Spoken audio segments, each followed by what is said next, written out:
As the calendar nears August 1st, Trump's trade deadline is closing in.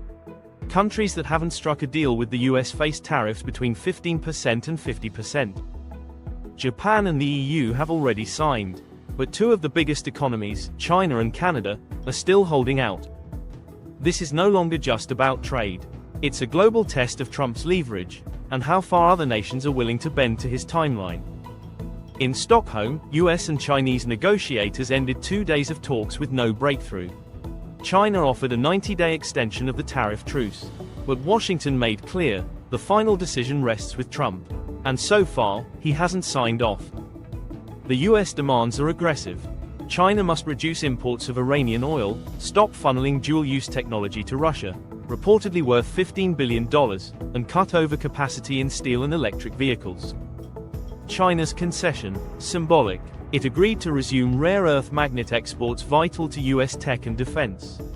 But no structural reforms, no binding commitments, just a delay tactic. Beijing isn't walking away, but it's not folding either.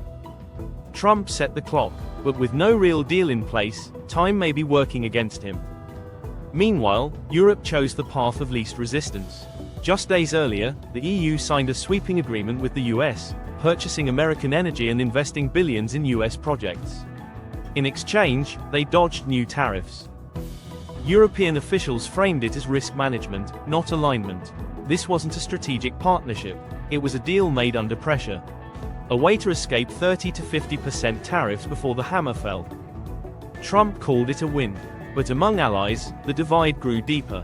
Some chose speed, others chose resistance. Canada took a different approach. Prime Minister Mark Carney has made it clear, no deal unless it delivers real long-term value. Trump responded with a threat, 35% tariffs on all Canadian imports outside the existing USMCA. Talks are ongoing, but tensions are rising.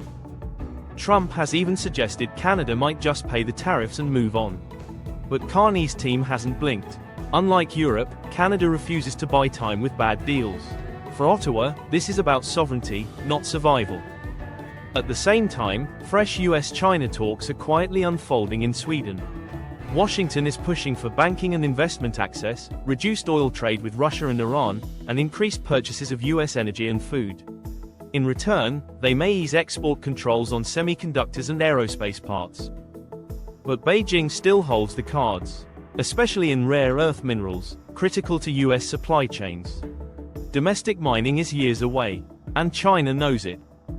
If the 90-day truce expires without a deal on August 12, tariffs on Chinese goods could skyrocket back to 55%, or even 145%, the level hit during earlier rounds. Retailers are already feeling the pressure. Inventories stocked before the truce are running low. New shipments are landing under much higher tariff rates, raising prices just as the holiday season begins. Trump needs a win, but a flashy deal risks backlash if it sparks inflation. And China isn't interested in losing face.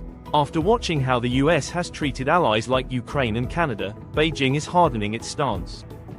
Chinese negotiators are even demanding a freeze on public criticism as a condition for future talks. And behind the scenes, they're ramping up domestic chip production, preparing for future trade fights on their terms. Back in North America, Trump's impatience is starting to show. In a recent press conference, he admitted the US hasn't been focused on Canada and might not reach a deal at all. For Canada, that wasn't a threat, it was leverage. It allowed Ottawa to shift the narrative. If negotiations collapse, it won't be because Canada walked away, it's because Washington did. Trump's comments also undercut his own team. While trade officials were in deep talks with Canada, Trump was signaling indifference. That contradiction weakens America's negotiating power and gives Canada room to stall, until the US speaks with one voice. But the real stakes lie ahead. In 2026, the USMCA undergoes a full review. Trump wants to use it to push for stricter rules of origin, supply chain reforms, and immigration clauses. But if tariffs go up now without a deal, Canada and Mexico can argue those tools have already failed. And Canada is planning ahead. Ottawa is exploring a separate security and economic pact to strengthen its negotiating position before the next showdown. Trump thinks he's turning up the heat, but by exposing fractures in his own strategy, he may be handing his counterparts the upper hand. If these talks collapse, it won't just be America's partners that pay the price. It may be Trump's own trade playbook that gets taxed next. This is True State Report. Thanks for watching. We'll see you in the next video.